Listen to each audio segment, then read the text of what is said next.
Friends, ఈరోజు మా స్కూల్లో టీచర్స్కి గ్రీటింగ్ కార్డ్ చేయమన్నారు. థ్యాంక్ యూ కార్డ్ అది నేను ఇప్పుడు చేశాను. ఈ వీడియోలో నేను గ్రీటింగ్ కార్డ్ ఎట్లా చేశానో మీకు చూపిపోతున్నాను.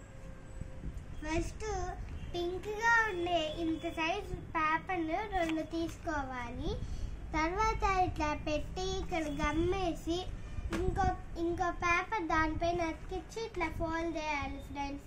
ఫోల్డ్ చేసిన తర్వాత ఇట్లా ఓపెన్ చేసి ఇక్కడ మామూలుగా నాకైతే ఈ డిజైన్ వచ్చింది కాబట్టి ఈ డిజైన్ వేసాను. మీకు ఏ డిజైన్ నచ్చిందో ఆ డిజైన్ వేసుకొని నాకైతే ఈ డిజైన్ నచ్చింది కాబట్టి వేసుకున్నాను.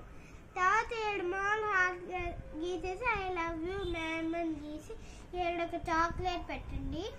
మీ ఇష్టం ఏదన్నా పెట్టుకోండి చాక్లెట్. నేను మ్యామ్ కోసం ఒక మ్యాటర్ రాసి థ్యాంక్ యూ మ్యామ్ అని మ్యామ్ నేమ్ రాసి మన నేమ్ కూడా లాస్ట్లో రాయాలి. తర్వాత స్మైలీ ప్లెయిన్గా ఉందని నేను షాప్లో స్మైలీ బొమ్మలు తెచ్చి ఇక్కడ అతికిచ్చాను. సో నా గ్రీటింగ్ కార్డ్ రెడీ. బాయ్.